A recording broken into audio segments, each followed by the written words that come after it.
Bismillah, walhamdulillah, wassalatu wassalamu ala rasulillah wa ala alihi wa sahbihi wa mawala wa ba'du. Assalamu alaikum wa rahmatullahi wa barakatuh. وعليكم السلام السلام ورحمة الله وبركاته. We will, let me just share the screen here. We are busy with Surah Al-Qari'ah. We completed Surah Al-Adiyat. I'm going to follow the same type of process, inshallah ta'ala. So I'll first do, you know the process already. I'll just continue with it. A'udhu billahi minash shaitanir rajim. Bismillahir rahmanir rahim. القارعة ما القارعة وما أدراك ما القارعة يوم يكون الناس كالفراش المبثوث وتكون الجبال كالعهن المنفوش فأما من ثقلت موازينه فهو في عيشة راضية وأما من خفت موازينه فأمه هاوية وما أدراك ما هي نار حامية. The surah, Surah Al-Qari'ah, is a Makki surah. It is a phenomenal example of the onomatopoeia, the alliteration that you find in the Quran, much like we had in Surah Al-Adiyat. And while Surah Al-Adiyat was about the nature of humankind and the gratitude or ingratitude that we have, overall, it was also part of the theme of eschatology, right? At-tadhkir bil-ma'ad, reminding us of the year after.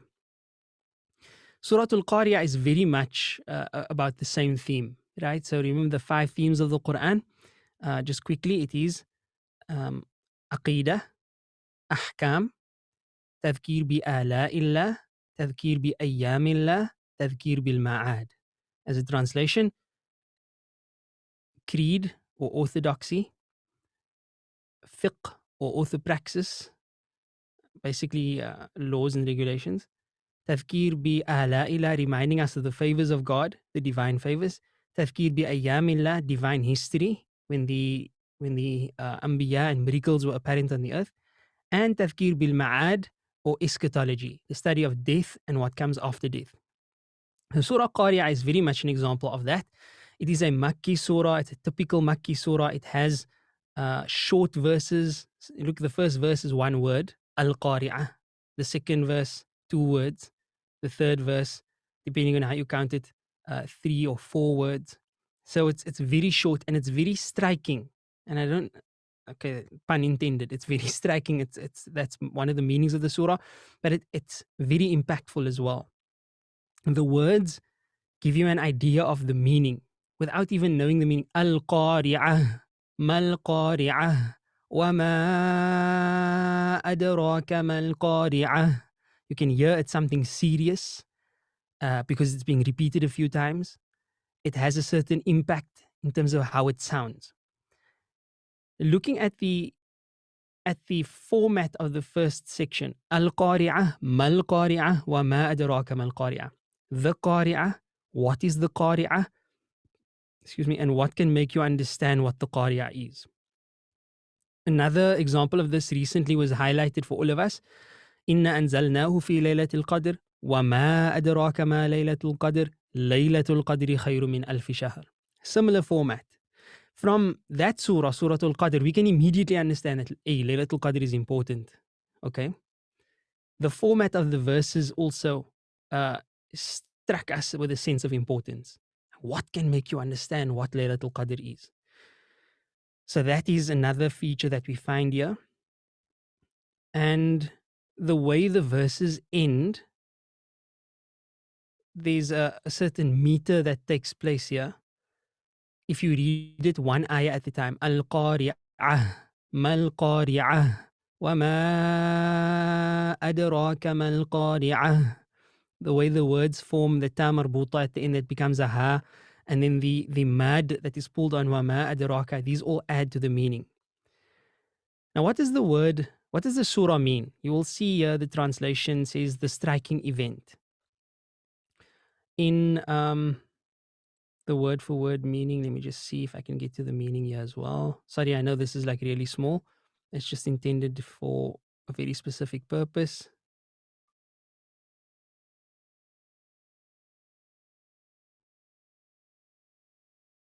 2015.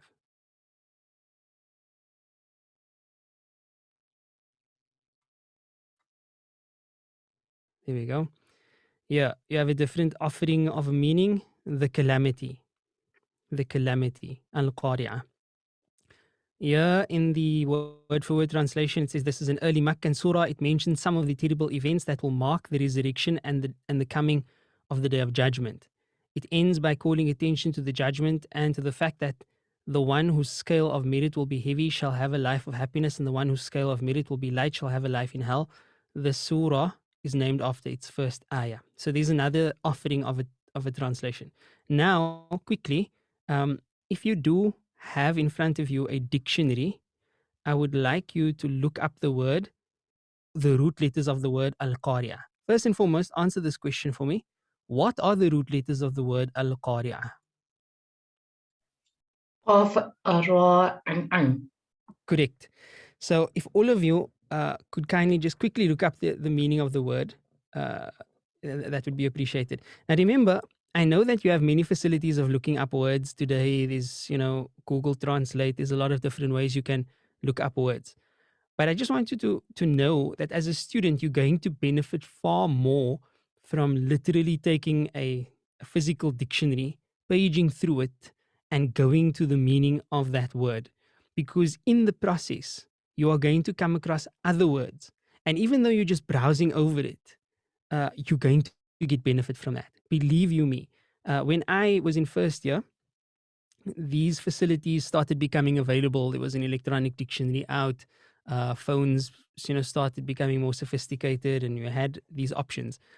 But I chose to still look in the dictionary for the most part. There were times where I would, take the easy route because I needed to finish something specifically. But the most benefit you'll get from actually opening up a dictionary. Anyway, that's just a side note. Okay, have you found it? Anyone? Rep, low, stroke, sump. Excellent. Okay, shukran everyone who said that and everyone who typed in the chat as well. That's exactly right. So qara'a that's qara'a, to knock. And the word qara'a is representative of the act. Qara'a. It's a very guttural word. Comes from the throat. Qara'a. All of the words come from, sort of the back of the throat. Qara'a. Except the ra that comes with a combination of the tongue as well. So this word is saying, literally, without looking at the context, it just says the knocking. Al-qari'ah. And then specifically in the form of qari, fa'il, fa'ila. So if qara'a means to knock, then what is qari'ah? The knocker. The knocker. That's right. So it is the one that comes knocking. It's the one that comes knocking. So what is this one that comes knocking? This one that comes knocking is Qiyamah.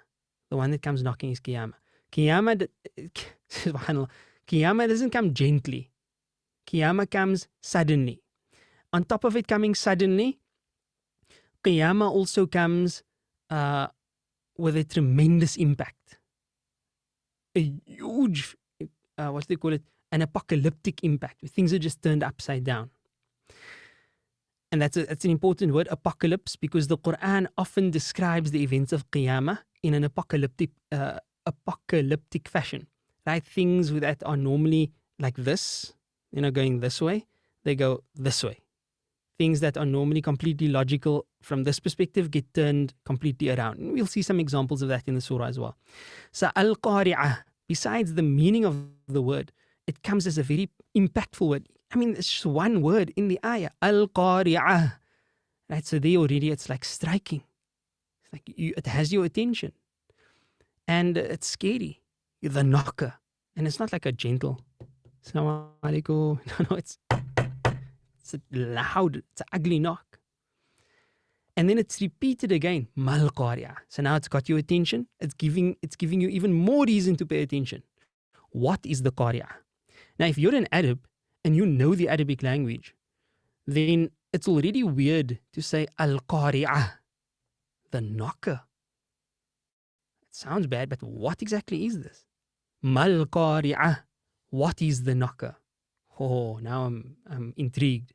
What is this knocker? It's a terrible sounding thing, but what is it? وَمَا أَدْرَاكَ مَا الْقَارِعَةُ. And what can make you know what the Qari'ah is?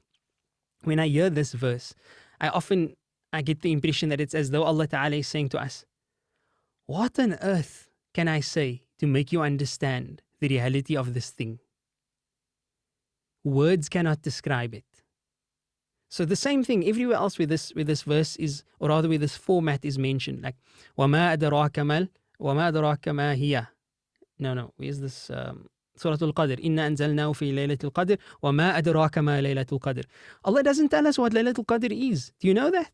As much as you've heard about Laylatul Qadr, we are never ever told what Laylatul Qadr is. All we are told is what it is better than.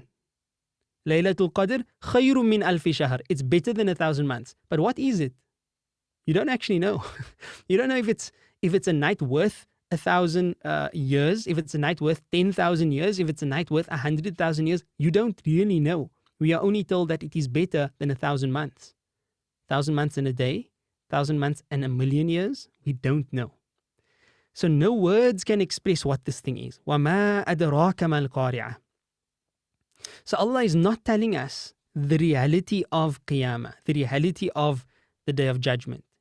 He's merely going to give us some descriptions of the Day of Judgment. Subhanallah. What are those descriptions? يَوْمَ يَكُونُ النَّاسُ كَالْفَرَاشِ الْمَبْثُوثِ. A day, يَكُونُ النَّاسِ, where the people will be. كَالْفَرَاشِ الْمَبْثُوثِ. Kalfarash, like moths. Al-mabthuth, scattered. Like scattered moths. If you've ever seen this, you'd understand the type of imagery being utilized here. Specifically, if you go camping, or you go into the Boerland area, the place where there's barely any light pollution, and then you start a fire, or you create some sort of artificial light source, and then you see the moths, and they don't just come and then stay there. They are all over the place, like scattered about around this fire, around this flame. So the imagery is intense. It's like in the beginning of Surah Al-Hajj, where Allah speaks about وَتَرَى النَّاسَ سُكَارَى وَمَا هُمْ بِسُكَارَى. You'll see the people in an intoxicated state, but they are not intoxicated. But there's a reason why they look like that. They are frantic. They are in a state of fear, in a state of terror. They have no idea where to go and what to do, so they're just running frantically. So that's on the one hand. And then on the other hand, what do moths scatter around? Where are they attracted to? Where do they scatter about? To a fire, to a flame, to a light source. And this is part of the imagery. And also, generally speaking, humankind are considered to be civilized as opposed to wild animals. Right? So we have some sort of an order. For the most part, I know we sometimes worse than the animals, but generally speaking, under normal circumstances, humankind, they have sense, they have logic. Right? It's difficult to say those words because it seems like we have nothing of that sort any longer, but Allah knows best. So there's that. But on the day of Qiyamah, that's turned about. So that's apocalypse, where things are turned around. وَتَكُونُ الْجِبَالُ كَالْعِهْنِ الْمَنْفُوشِ. And the mountains will be like كَالْعِهْن, like cotton fluff. And a cotton wool, take a piece of cotton wool, manfush, blown away. It's gone. Now the mountains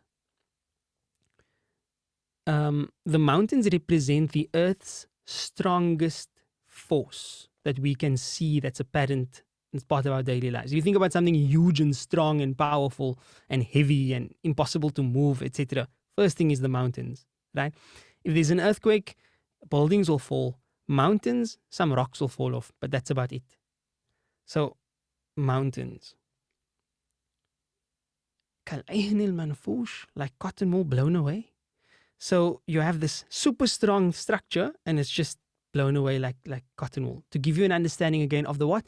The apocalypse. Everything that you know will be turned on its head. There are other imagery. There's other imagery in the Quran as well, like the oceans will become bursting forth with flames. I mean, the ocean is water. How does that burst forth with flames? So Allah speaking about Qiyamah. That's very clear now. And He's just scared us.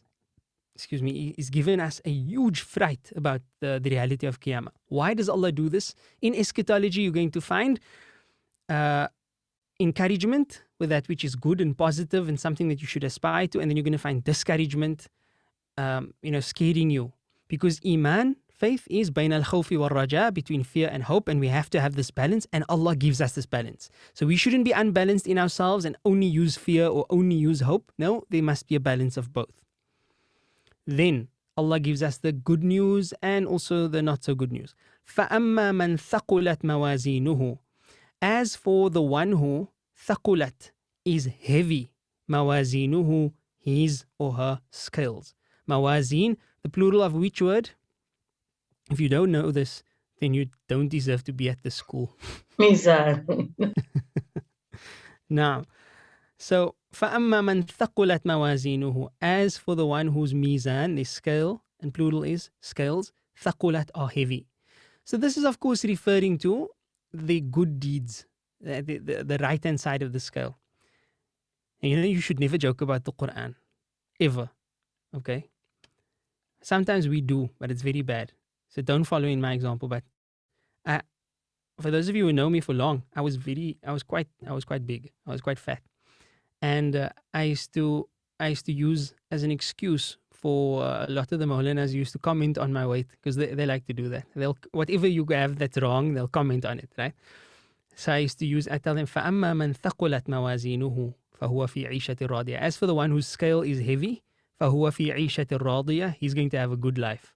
So that was my very bad Quran joke there. So don't ever use that, and don't use the Quran as a joke, ever. But it's not referring to that at all. It's not about how much your bathroom scale shows when you get onto it. That's actually about, if it shows too much there, you need to do something about it.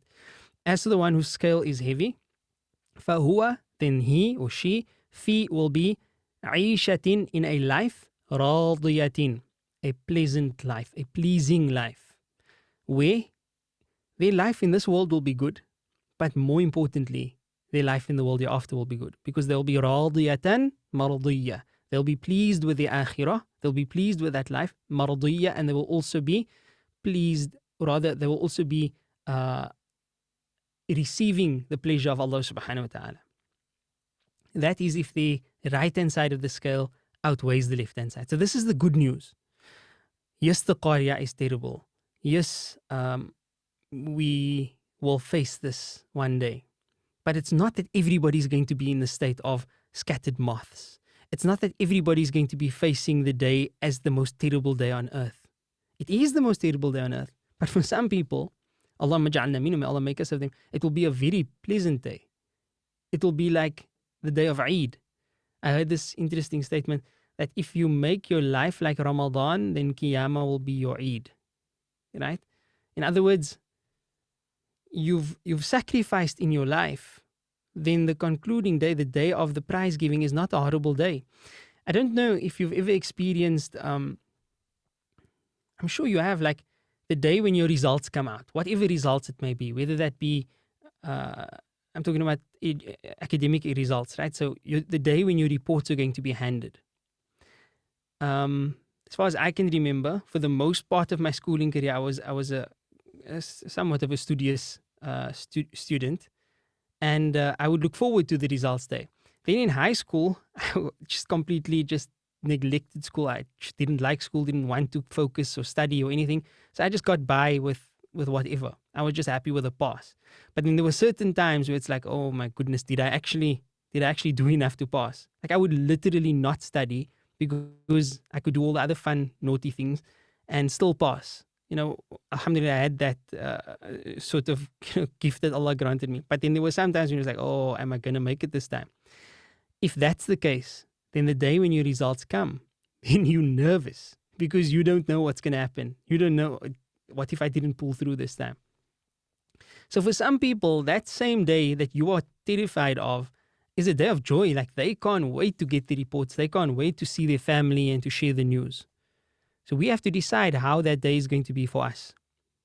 But as for the one whose right-hand side of the scale outweighs the left-hand side of the scale, فَهُوَ فِي عِيشَةٍ رَاضِيَةٍ, they will be in a happy life. Allahumma ja'alna minhum. وَأَمَّا مَنْ خَفَّتْ مَوَازِينُهُ, and as for the one whose scales are light, their scales are light. خَفَّت, from khafif, it's very light. So again, this is the right-hand side of the scale, but this time there's not much on there. فَأُمُّهُ هَاوِيَةٌ. So then that person's now we know the word means mother. If you look in a translation, any translation, you will find that the word here for is going to give you the abode. Let's show you. وَأَمَّا مَنْ خَفَّتْ مَوَازِينُهُ فَأُمُّهُ هَاوِيَةٌ. His abode. Footnote number 5, the word mother, is used to mean abode and destination because a child turns to his mother for abode and shelter. But is this talking about a good abode? فَأُمُّهُ هَاوِيَةٌ. The person's abode will be the hawiyah, translated as the abyss. وَمَا أَدْرَاكَ مَا هِيَ.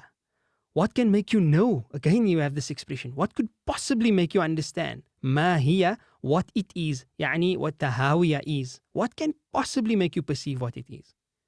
And then Allah just tells us 2 words. نَارٌ حَامِيَةٌ. A blazing fire. So again, I ask, this hawiyah, that's going to be the abode of the people whose scales are light with good deeds, is that hawiyah a good place? Of course not. It's a hell. It's literally hell. It's Jahannam. It's a very bad place in Jahannam. So why does Allah use the word Brace yourself. Those people will have no refuge. They won't have a place. You know, when a child gets scared, no matter why they are scared, even if they're scared of the mother, they will run to the mother because that's their refuge. For these people, may Allah protect us and not make us of them, they will have no other refuge.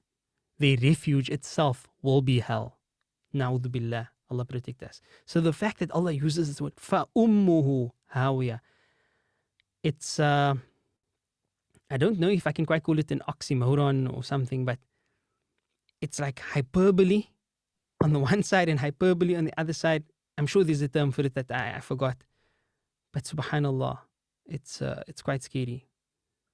Then the other question is, did we ever consider that whenever Allah said about the day of Qiyamah and the judgment, did you ever notice, like really notice, that deeds, both good deeds as well as bad deeds, they are weighed, they are not counted? It's very interesting. It's a very important fact to recognize. Deeds are weighed, they are not counted. Because if you count them, 1 is going to be less than 2, which is going to be less than 3. Just logical numbers.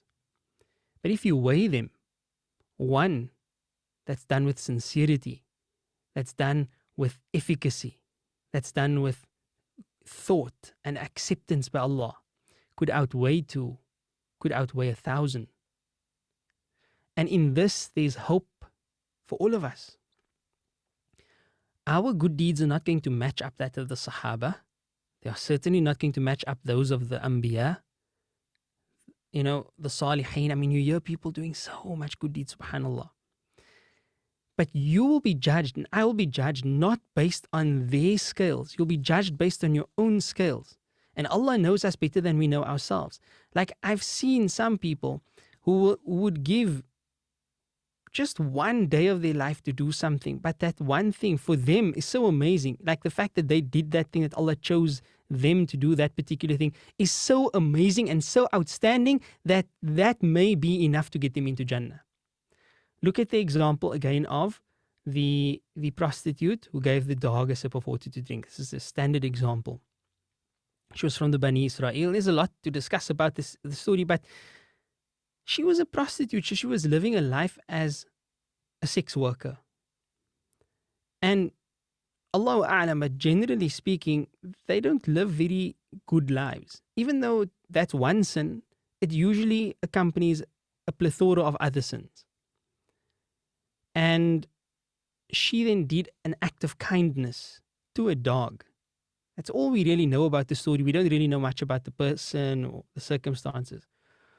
And that one good deed weighed so much that it was enough to take her to Jannah. I think there was also an addition of, she could not have, from what we understand of Quran and Sunnah, given the dog a sip of water to drink and then carried on with zina for her whole life. And, that was, Allahu A'lam. That's not the impression that I get. The impression that I get is that she somewhat tried to reform after this, but that one deed was enough to outweigh the bad that she did. And the only reason that can be is because, number one, she did it with sincerity, and number two, she was accepted by Allah subhanahu wa ta'ala. That deed was accepted. So our a'mal, our deeds will be weighed. They will not be counted. And that is extremely important to at least consider, to think about, because it gives us hope. It really does give us hope. And Allah subhanahu wa ta'ala knows best. So that's the English translation of the surah and explanation of it. What happens now after that is that we actually go back. We go back and we look at the details, and we look at the i'rab. But before I do that, are there any questions from your side, inshallah? Bismillah. Maulana, can you please go over the 5 themes of the Quran? We didn't all quite get the 5 themes, please. No problem. So the 5 themes, look, there are different explanations of the themes of the Quran. There are books written about the themes of the Quran. The 5 that I particularly take a liking to, and I feel that they are the most comprehensive because they cover everything, are that of Shah Waliullah Dehlawi. And he writes about this in his book Al-Fawzul Kabir fi Usul al-Tafsir, the manifest success in principles of Quranic exegesis. I'm not sure how it's translated. That's my own translation. And the 5 themes are theology, or I'm first going to say them in Arabic, and then you can look at them in English. It's aqidah, fiqh, tadhkir bi ala'illah, tadhkir bi ayyamillah, tadhkir bil ma'ad. So theology is God and everything about God, right? Teaching us about Allah. Then it is ahkam, or law, right? The Quran does contain laws. Number 3, it is reminding us of the favors of Allah subhanahu wa ta'ala. So there's an entire theme in the Quran where Allah just reminds us of all the ni'am that we experience. فَبِأَيِّ آلَاءِ رَبِّكُمَا تُكَذِّبَانِ وَفِي أَنفُسِكُمَا فَلَا تُبْصِرُونَ. In yourselves, don't you see? In the horizons, the stars, the moon, the sun. Allah points out all of these favors. And each theme, of course, has an entire explanation about how we should understand them and contextualize them. So there's that. Tadhkir bi ayyamillah, reminding us of the days of Allah subhanahu wa ta'ala. What are the days of Allah? Divine history. The days when the power of Allah was manifest to our eyes on this earth. The days where the prophets were walking among us. The days when miracles took place in front of us. So those are the days of Allah subhanahu wa ta'ala, or divine history. And then number 5 is tadhkir bil ma'ad, or eschatology. The study of death and what comes after death. Right? If one of you could perhaps send me a message via WhatsApp after the class, then I will send you some writing about it, inshallah. But it's very important to me that you actually memorize the themes, and that you over time get a feel for how to utilize them. This was one of the biggest lessons for me in the Quran. The first major hurdle in my study of the Quran was the actual completion of the entire Quran in Arabic and English and so on. The second major hurdle, or major step up of my understanding of the Quran was the reading of the Seerah of Rasulullah Sallallahu Alaihi Wasallam. That just evolved my understanding of the Quran tremendously, which I did soon after studying the Quran. Then the third one was the study of the themes of the Quran, because that just blew my mind as to how to place the verses and how to make sense of the verses, because all of the verses are relevant for all of time, not just a selected few verses that apply to me and everything else is about other people. No. So these are the three things that really opened up, I would say, Wallahu subhanahu wa ta'ala a'lam, the understanding of the Quran. Now, any other questions?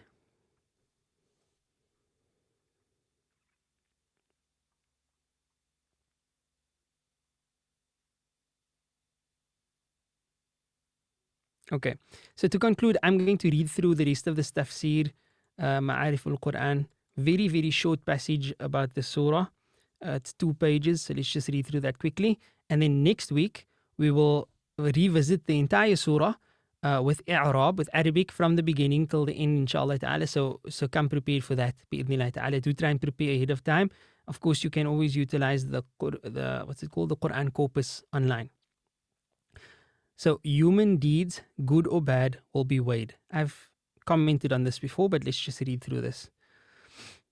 This surah mentions the weighing of human deeds. He whose scales are heavy. Oops. I seem to have just skipped over something now. Excuse me. Where did I go to now? Yes, there we go.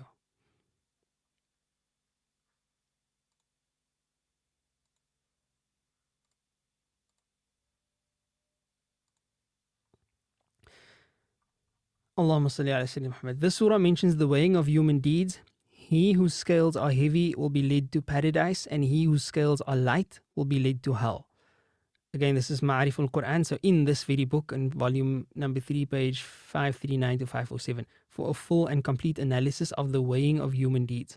The analysis also allays the doubts raised against the concept of weighing of deeds. We have also explained that it appears from reconciliation of conflicting narrations and Quranic verses that the weighing on the plane of resurrection will take place twice. The first weighing will be to separate the believers from the non-believers. Anyone whose book of deeds is put on the scale and contains the belief or iman will be heavy, and the scale of anyone whose ledger of deeds does not contain iman will be light. At this stage, the believers will be separated from the non-believers. Weighing on the second time will be weighing on the second time, that shouldn't be on the second time. Weighing the second time will be to distinguish between good and evil deeds of the believers. By the way, this book was written originally in Urdu, I believe, and then translated into English. So it's not going to be the best of English, but it's an amazing resource nonetheless, especially for students, because it's more contemporary. So it refers to the classical works like Ibn Kathir and Qurtubi and Tabari and so on, as opposed to going to one of the classical works like Ibn Kathir, where you're only going to get the one scholar's interpretations and collections. The reference in the present surah is probably to the first weighing, in which the scale of every believer will be heavy regardless of his other deeds, while the scale of an unbeliever will be light, even though he might have performed some good acts. It is explained in Madhari, this is a book of tafsir, that the Holy Quran generally contrasts the unbelievers and righteous believers when speaking of retribution, reward or punishment, because the latter are the perfect believers. As for the believers who have performed righteous as well as unrighteous deeds, the Quran is generally silent on the issue. However, the principle may be noted that on the day of judgment, human deeds will not be counted but weighed. Fewer good deeds with a high degree of faith and sincerity and in accordance with Sunnah will be heavier than many good deeds. Praise, fasting, charity, and pilgrimage with a lesser degree of faith and sincerity, or not completely in accordance with Sunnah. So that's all the commentary that he has on Surah Al-Qariah, and I think that's good, because the surah needs no, in my opinion, it doesn't require a lot of explanation. It's somewhat self-explanatory, and that's fine. I think this is important for us to to engage in tafakkur without like intense tafsir all the time, because you must reflect on the Quran. Like, just engage in the reflection of what you get straight from the meanings of the Quran without looking into, so what does this refer to and what does that refer to? As students, I mean, you have to go to tafsir, but also make tafakkur. I'm not sure if I actually said this at the beginning of the class. I know I said it with the other class, but belated Eid Mubarak to each and everyone. Taqabbal Allahu minna wa minkum salih al-a'mal. May Allah subhanahu wa ta'ala accept our humble efforts and our weak deeds that we offer to him only by his tawfiq. May he respond to all of our du'as. And what's important now is to know that, look, the training is over. Ramadan is training. It's an intensive training program. Now the competition actually starts. It's like when the fighter trains for a fight. You don't put him in the ring and make him, fight his opponent from the get-go. No. When a fighter trains for a fight, he first goes to the gym. There's no opponent. There's just bags and gloves and there's weights, and he just has to get his body into a conditioned shape, that he's ready to fight. Then you bring the opponent back. Then you put him into the ring. Okay, then he needs to show. Will he get knocked down by the opponent, by shaitan, by nafs, etc.? Of course, he's going to get knocked down. He's going to get hit in the face. He's going to get kicked. And he's going to fall down. No trainer, no coach is going to be upset that you got hit. I mean, come on. You're not invincible. You're going to get hit. But if you've been through an intensive training process with an amazing trainer, and you get into the ring, and he hits you, and you knock, and you just fall down, I'm dead. I'm over. Game over. That's bad. So now after Ramadan, will we fall? Will we slip? Will we, go back to old ways? Yes, we're human. Even the Prophet ﷺ, he maintained a higher level in Ramadan than at any other time because he was human. He used to, كان رسول الله صلى الله عليه وسلم يجتهد في رمضان ما لا يجتهد في غيره. He used to strive in Ramadan in a way that he would never strive outside of Ramadan. And in the last 10 nights, even harder. So no one can keep the same level. The key is that you shouldn't be the same. You should just be better than you were before Ramadan. You cannot maintain everything, at least maintain something. You read Quran, continue reading Quran. You can't do a juz a day, fine, do a page a day.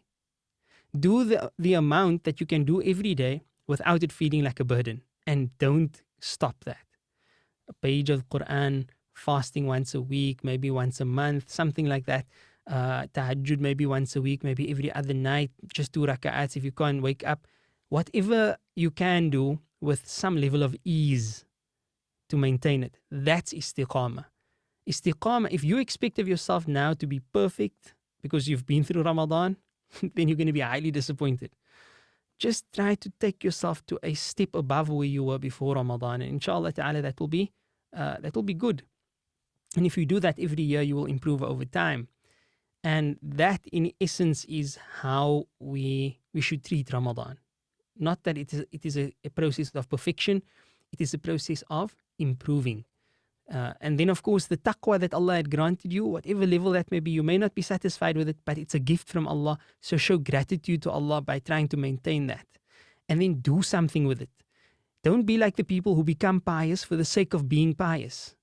No, become pious so that you can become an asset to humanity and so that you can become a vicegerent of Allah subhanahu wa ta'ala's deen.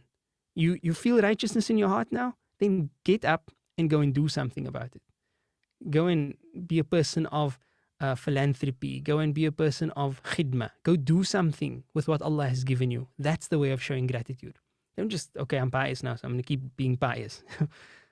Your piety must translate into spiritual productivity. Be of good benefit.